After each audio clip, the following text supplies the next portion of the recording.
I read a report the other day which said there's been more than $445 billion of losses related to cyber risk. So I think it's about time that as a board we really understand how our risks should be playing out with our strategy. What I find mostly in organizations is we don't understand what we actually care about. So we don't have asset registers which are linked to the corporate risk register of an organization to understand the vulnerabilities. And we end up spending too much money because we're trying to protect just about everything and spending £100 protecting a £1 asset. That's a really good point. And Matt, we were talking earlier about our risk appetite, and how do you think we should play that out? Yeah, so I think quite key here is the concept of governance. That's the starting point, and that will help organisations understand what they need to be doing around people, process and technology. And then based around that, you then get to understand maybe what your assets are around those three tenets. Depending on the nature of your business, maybe availability is your key concern. People like telecoms providers, they need things up and running 24/7, which is very different to if you have very sensitive data, and a data breach or data loss would be your concern. So it's definitely a requirement for the boards to have the understanding of governance, what they want it to be within the context of their risk appetite. When the board level directors think about putting money into mitigating cyber risk, they think that they're putting money into protecting something. What they don't realize is that if they put money into cyber risk from the point of view of an opportunity, they can reap handsome reward. As a company now realises that as we've come into the digital age, that every part of the organisation needs to be aware of the cybersecurity risks.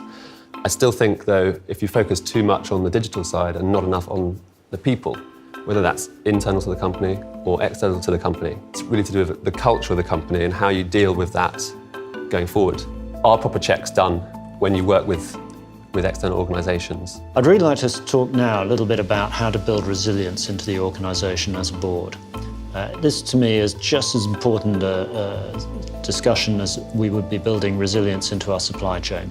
And cyber attack and resilience to cyber attack is just as important for all our systems, whether they're in the back office or the front office, manufacturing, every aspect of our business. There's a lot of room for testing and validation, because you have your systems that people are using in their day-to-day, but you don't necessarily understand yourselves what the risks are, the vulnerabilities in those systems. In the context of a blended attack, we've got to ask ourselves, what is the level of training, what's the level of vigilance, what is the level of scenario planning that our employees, our human resources, our organization has in terms of dealing with that 911 type of emergency. As a board, I think we now need to think about this whole issue in terms of scenario planning, just like we do scenario planning to look at our strategy. I think an important part is, now that we've brought this issue up to this level, is to make sure we don't underestimate the investment that's going to be needed, because so often you see organisations giving people